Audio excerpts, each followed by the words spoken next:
In 5, 4, 3, 2, 1. Welcome back to I Think Podcast. Sofa, udah. Hai, udah lama banget ketemu kita ya. Iya, lama ya. Banget. Sejak pandemik sudah lama sekali tidak ketemu. Sofa, gue kemarin sempat ada kepikiran salah satu hal tentang perempuan.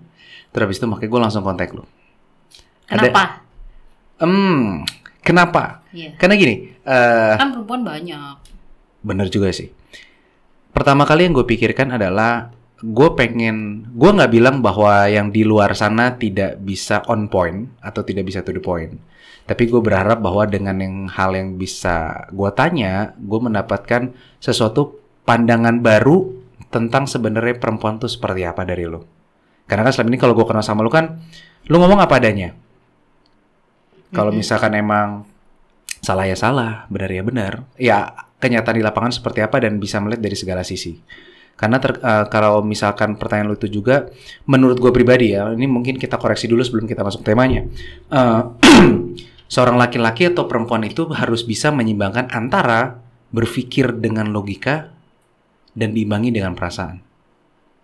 Dan kadang-kadang yang paling sulit kalau laki-laki kan adalah perasaan. Wanita sulit adalah di logikanya. Karena kan lebih banyak katanya, aduh kalau perempuan perasa banget.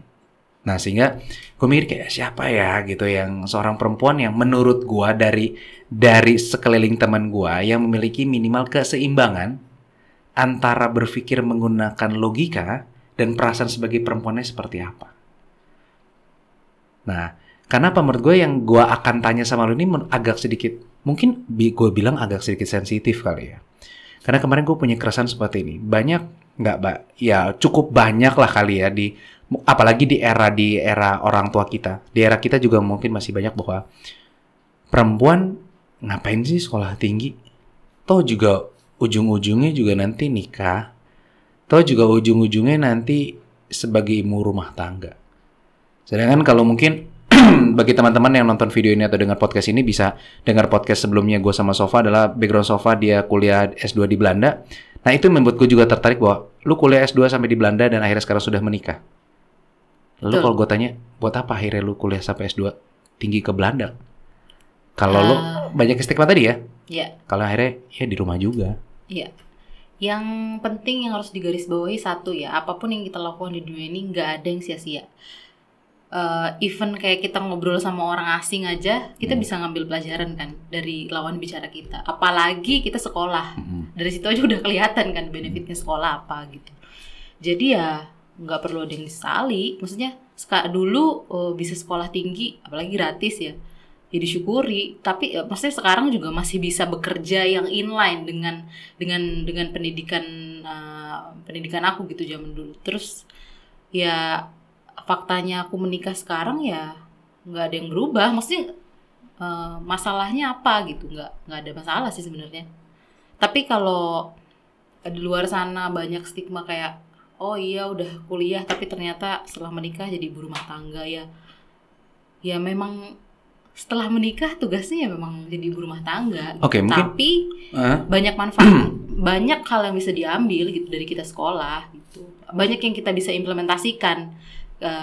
Ya salah satunya cara berpikir, cara mendengarkan orang lain, bagaimana kita berkomunikasi sama orang-orang di rumah, sama suami, sama semuanya lah. Ntar kita udah punya anak juga, kita cara komunikasinya juga pasti beda. Karena kan kuliah kan ya kita dituntut untuk berpikir terstruktur kan gitu. Jadi kalau misalnya nanti suatu saat kita punya anak nih nakal, ya kita nggak akan bilang kamu nggak boleh kayak gitu ya, nggak boleh nakal ya. Kenapa mama? Ya nggak boleh aja. Nah kan kita bisa bahasanya bisa beda lah gitu. Bisa diatur biar anak tuh nggak ngerasa oh mama nih marah-marah mulu ya gitu. Oke, mungkin gue akan mundur sedikit dari yang tadi lo jelasin adalah kalau begitu dari seorang Sofa melihat esensi pendidikan untuk seorang perempuan itu jadi seperti apa kalau gitu? Ya value yang kita dapat buat diri kita sendiri. Jadi sebenarnya aku menyadari ya, maksudnya aku bukan dari kecil dari SD aku menyadari aku bukan siswa yang excellent gitu. Aku nggak pernah juara 1, juara umum, nggak pernah. Aku murid yang biasa-biasa aja. Iya, sampai S2 pun aku bukan mahasiswa yang excellent gitu, tapi yang aku bisa dapat dari aku sekolah adalah itu, maksudnya cara berbicara sama orang lain, cara mendengarkan orang lain tuh yang paling susah, cara berpikir yang terstruktur, terus kita bisa nggak judging gitu ketika orang ngomong hal yang di telinga kita nggak enak, tapi kita sebenarnya bisa meresapi dulu kenapa ya orang ini ngomong kayak gini ya. Gitu. Itu sih ya pelajaran yang didapat. Karena kan kita kan sekolah tuh ngedengerin dosen ngomong kan. Kalau dosen tuh ngomongnya nggak enak atau misalnya digalak, ikin kita juga nggak bisa ngapa-ngapain. Kita terpaksa mendengarkan kan. Dan kita dituntut untuk bisa menyelesaikan ujian sesuai dengan apa yang diharapkan sebenarnya. Oke, ada standar, tapi sebenarnya tiap dosen kan pasti punya standar masing-masing, lalu ngejawabnya harus kayak gini ya gitu. Jadi di situ belajar mendengarkan gitu. Efeknya sih itu yang aku dapat ya. Oke. Pada saat sudah pendidikan seperti ini, tapi kan terkadang ada kayak ini, kayak lu susah-susah ambil S2, misalkan let's say kayak lu ngambil di hukum segala macam gitu kan. Berarti bisa dikatakan bahwa major yang lu pelajari nggak bermanfaat dong setelah lu menikah atau nanti suatu saat nanti lu menjadi seorang ibu. Di mana? Di dalam keluarga di sebagai dalam rumah tangga. Iya. Ya memang nggak ada kaitannya, tapi bukan tidak bermanfaat. Manfaatnya adalah ya kalau hukum kan cara berpikir tuh penting gitu, cara berkomunikasi tuh penting, jadi mediator tuh penting, jadi ya itu yang bisa diambil gitu. Dan ya aku rasa ya aku nggak bilang aku nggak mengagung-agungkan jurusan hukum ya, tapi maksudnya kita sekolah dengan jurusan apapun, kalau sekolah kan kita berkomunikasi dengan orang lain, kita berorganisasi, itu sebenarnya yang kita petik gitu, yang kita ambil. Kalau masalah di kerjaan ya memang itu inline sama teori-teori yang di kampus, tapi kalau yang paling penting kan pasti kita hidup kan bukan cuma di kantor ya. Kita hidup kan ya di rumah, kita juga bertetangga, kita keluar, kita ketemu orang. Kalau kita nggak bisa berkomunikasi ya gimana gitu. Jadi bisa dikatakan bahwa seorang perempuan juga pada saat dia mengenyam pendidikan tinggi pun saja, tidak bisa dikatakan bahwa aduh gue sekolah tinggi-tinggi nggak ada manfaatnya ya kalau akhirnya gue juga jadi ibu rumah tangga akhirnya. Itu tadi balik ke awal, di dunia ini kita ngelakuin apapun nggak ada yang nggak bermanfaat. Misalnya kita ngelakukan kesalahan pun kita bisa ambil hikmah dari kesalahan itu. Apalagi kita belajar, apalagi kita mengenyam pendidikan tinggi, pasti banyak banget dong yang bisa diambil. Itu aja sih.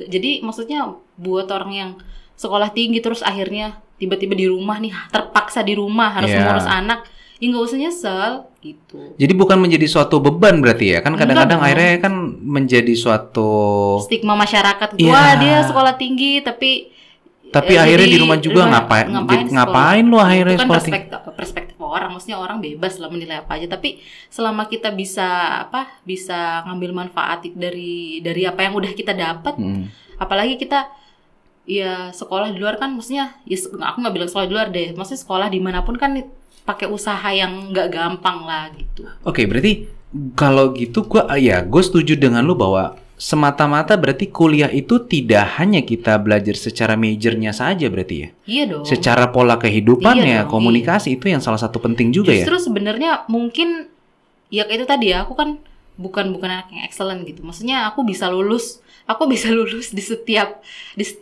jenjang pendidikan yang aku lalui ya karena aku rajin aja pas mau ujian gitu ya, aku belajar gitu. Tapi hal-hal yang melekat itu ya itu ketika kita berkomunikasi sama orang lain, ketika kita mendengarkan orang lain, ketika kita belajar kelompok, kita belajar karakter orang lain kayak gimana. Sebenarnya yang lebih berpengaruh ke diri aku sendiri itu gitu.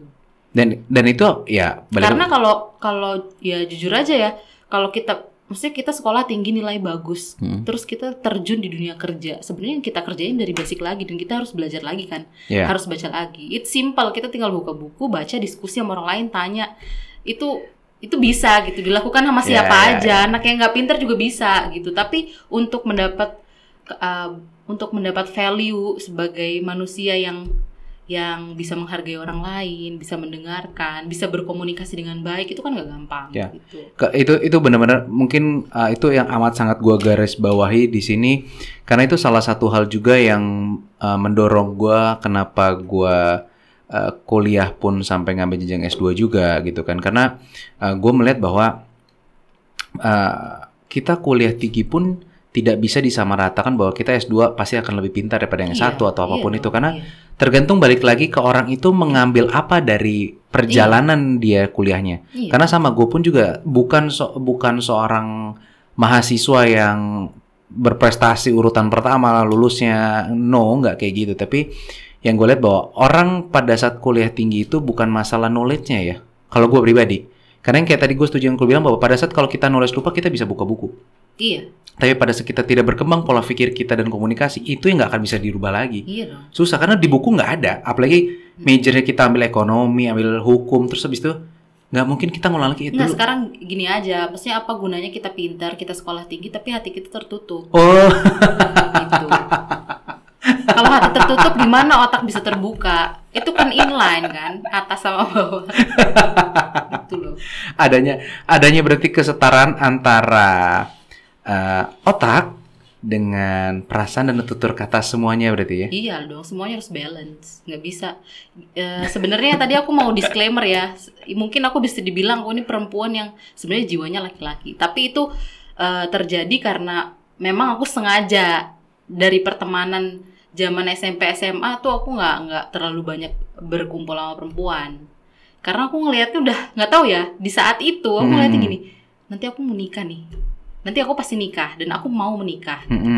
Kalau aku banyak kumpul sama perempuan, yang aku tahu hanya apa yang dirasakan sama perempuan. Aku juga pengen tahu yang dirasakan sama laki-laki ini apa ya. Laki-laki ini mikir apa ya tentang perempuan ya. Itu. Nah, saking penasarannya sama pertanyaan itu, akhirnya ya aku lebih banyak deket sama laki-laki, maksudnya temenan sama laki-laki gitu. Ngeband lah apa segala macam. Pokoknya ya komunikasi lebih sama laki-laki. Selain mereka simple, mereka juga mau ngedengerin gitu. Kayaknya kuping mereka tuh nggak panas gitu kan dari curhatan cewek gitu. Jadi ya asik aja temenan sama laki-laki. Lah tapi bukankah kalau sesama perempuan bisa ngomongin tentang laki jadi banyak? Oh iya, tapi ya Bukannya itu ini aja. woman empowerment sama wanita. Lah emangnya lah woman. Oh itu betul. Ya, itu betul. Tapi maksudnya belum kesana dulu. Karena tujuannya kan yang aku mau dapat kan pemikiran laki-laki terhadap perempuan gimana. Oke. Karena ya yang mendasari pertanyaan aku kan, ini aku mau nikah nih nanti nih. Kalau misalnya aku nggak tahu cara berpikir laki-laki, ntar gimana ya kalau berantem? Nggak tahu ya. Waktu SMA tuh aku udah punya pikiran kayak gitu. Jadi Luar biasa. tapi memang aku ngerasa juga nggak menikmati gitu deket sama temenan sama perempuan karena ya itu tadi, maksudnya mereka lebih senang Banyak gosip ya? bukan aku bilangnya nggak akan gosip, mereka lebih senang menceritakan pengalaman yang mereka lalui. Oke. Jadi misalnya nih kemarin aku putusnya gara-gara ini gitu. Tapi kalau laki-laki iya gue habis putus, udah kita mau bikin apa, nggak usah dipikirin, kita mau bikin apa, yang penting lu move on gitu. Biasanya kalau laki-laki gitu, ideas gitu yang keluar gitu, bukan experience. Sebenarnya kalau experience ya udah kayak gitu mau diapain gitu. Kalau ngomongin kesedihannya terus ya nggak bakal move on kan gitu. Itu sih bedanya, bukan tentang bergosipnya. Maksudnya bergosip ya penting lah, tapi maksudnya nggak usah dibawa terlalu sampai ke personal gitu. Jadi, sebenarnya bergosip ada manfaatnya. Bergosip ada manfaatnya. Iya, bergosip itu ada manfaatnya. Kalau kita bisa nilai orang itu baiknya apa, buruknya apa, itu bermanfaat. Jadi yang buruk kita hindari, yang baik ya pastinya harus kita contoh dong gitu. Dari bergosip yang harus diambil itu value-nya. Oke, berarti yang tadi yang lu disclaimer bahwa dari SMA pun lu sudah mencoba untuk mengerti laki-laki. Berarti lu sendiri juga berarti kan sudah paham bahwa kadang-kadang masih ada stigma seperti itu ya, kesetaraan kita mungkin kesetaraan gender dalam menempuh pendidikan kali ya. Karena paling gampang kita ngomong dari data aja ya, dari pengalaman kita S2 jumlah perempuannya lebih dikit kalau di kampus gua nggak tahu kalau lu. Rata-rata sih kalau waktu lu equal sih. Kalau di gue emang perempuannya lebih dikit. Sehingga akhirnya gue sempat mikir kayak kenapa ya, dan banyak banget orang di luar sana. Mungkin gue juga bisa mengatakan bahwa belum tentu dari orangnya langsung, tapi kadang-kadang kan ada yang dari orang tuanya yang agak masih dulu sekolot kayak ya udahlah yang penting perempuan tuh bisa jadi istri yang baik, bisa menjadi ibu yang baik, sudah cukup. Nah, di sini nyambung kalau dari situ adalah dari seorang Sofa pun juga pada saat menjadi seorang istri yang baik, kita belum sampai ngomong ke ibu istri yang baik. Dengan ada pendidikan itu emang menunjang apa akhirnya untuk pada saat lu menikah ini? Karena lu sudah menikah nih. define dulu setara ya. Yang dimaksud kesetaraan gender tuh yang kayak gimana? Maksudnya setara dalam hal apa? Boleh bekerja kah? Boleh merawat anak? Sekarang aku balik aja. Oke, kesetaraan gender, susuin anak juga. Gendong anak juga. Malam-malam dia bangun gendong juga. Mandiin anak juga, kasih makan juga. Itu kan setara.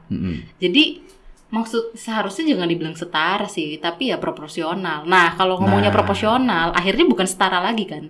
Akhirnya kan ngelihat laki-laki nih kemampuannya di mana, perempuan di mana. Oke, kalau misalnya perempuan punya kemauan yang mendukung, maksudnya punya kemauan yang bisa mendukung karir dia, ya it's okay, ya silakan kerja aja. Toh sekarang kesempatannya sudah luas kok, gitu. Nggak ada yang ngelarang juga. Tapi kalau misalnya itu dilarang dari keluarga, ya buktiin aja, buktikan dengan cara yang baik gitu. Kalau emang dengan berkarir dia tidak akan kehilangan jati dirinya sebagai perempuan yang harus merawat rumah tangga gitu, merawat suami dan lain-lain. Agak menarik yang tadi lo bilang bahwa dengan proporsional ya.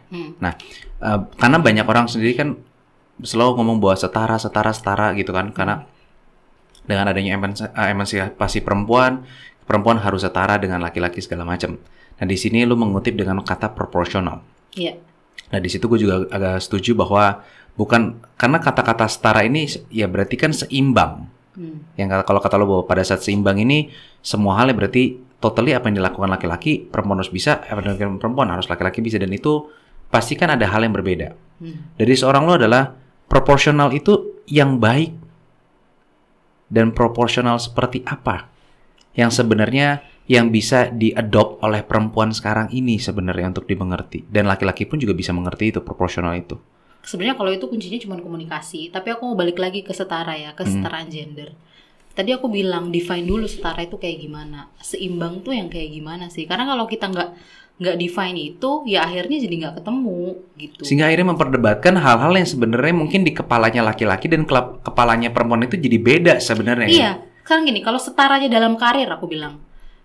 Kalau dalam karir kita bekerja, kita kan punya KPI ya. Kita harus punya responsibilities yang ada beberapa tanggung jawab yang harus diselesaikan, wajib gitu. KPI sama, nggak laki-laki nggak perempuan. Nah, itu kita bisa bilang setara. Kesetaraan gender dalam kantor yaitu mau perempuan mau laki-laki sama. Mau dia nggak mau didefinisiin jenis kelaminnya, ketika kamu punya KPI di kantor itu, ya kamu harus menyelesaikan. Itu setara, kesetaraan gender dalam kantor. Tapi kalau kita bilang kesetaraan gender di dalam hidup, nggak bisa menurut aku. Nggak bisa. Udah ada porsinya masing-masing.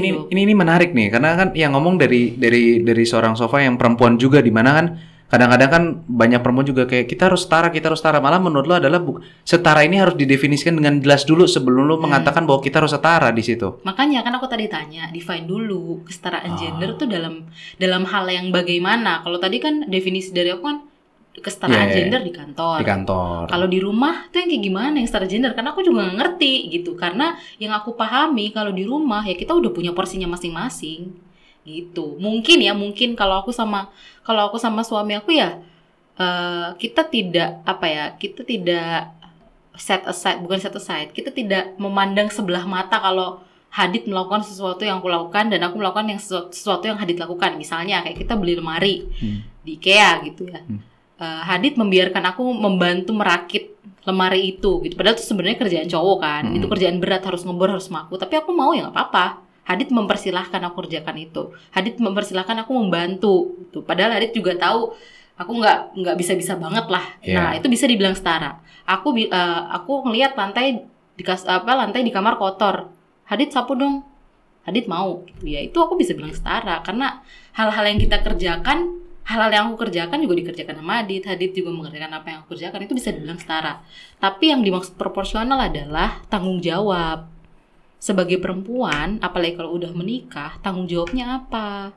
Laki-laki sebagai suami, tanggung jawabnya apa? Jangan ngomong tanggung jawab juga. Kita ngomong haknya juga, kewajibannya juga. Itu sebenarnya mungkin ya, kalau aku lihat dari, bukannya aku ngedengar dari beberapa pasangan-pasangan yang pernah menceritakan hidupnya gitu ya. Mereka kadang-kadang kayak suka lost gitu loh. Yeah. Kayak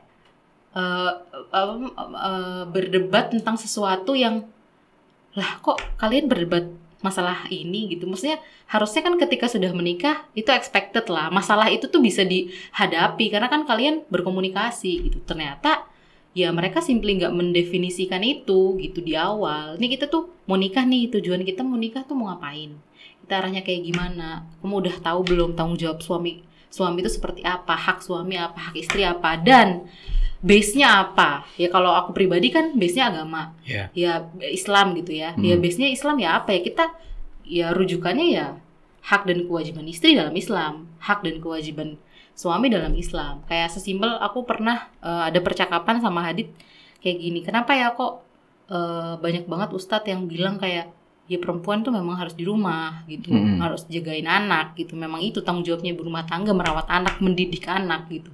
Sementara ya kita belum bisa kalau kayak gitu, kita harus sama-sama kerja lah, istilahnya kita berdua harus sama-sama cari nafkah untuk tujuan akhirnya memang itu. Tujuan akhirnya kalau kita sudah tercukupi, ya memang aku di rumah aja cukup gitu. Tapi kalau sekarang kan nggak bisa. Tapi kenapa kayak kok seolah-olah nggak ada pengertian gitu. Perempuan setelah nikah di rumah. Kalau dalam agama kenapa ya kayak gitu? Terus saya bilang gini, nah kamu udah tahu belum? Kita balik lagi aja ke hak dan kewajiban suami dan istri. Suami kewajibannya apa? Suami kan harus melindungi istri, ya kan? Ketika istri bekerja di luar rumah, sendiri tanpa ditemani sama suami, bentuk perlindungan suaminya di mana? Hilang. Jadi hilang kan? Pasti iya. Jadi hilang. Di situ maksud Hadid ya. Pas Hadid bilang gitu, oh ya that's right gitu. Tapi untuk sekarang emang ya kan kasusnya beda ya. Maksudnya kalau memang terpaksa istrinya harus mencari nafkah juga untuk keluarga kan ya oke lah, mungkin ada bisa diakalin lah, kita cari kerja yang bisa di rumah atau kayak gimana gitu. Sebenarnya bukan alasan gitu. Tapi kalau misalnya memang keadaannya terpaksa nih, nggak ada kerjaan nih selain ini gitu, ya udah jalanin dulu aja. Yang penting nilai Islam itu yang kita udah pegang, kita mengarah ke sana gitu. Kita menuju ke sana tapi step by step.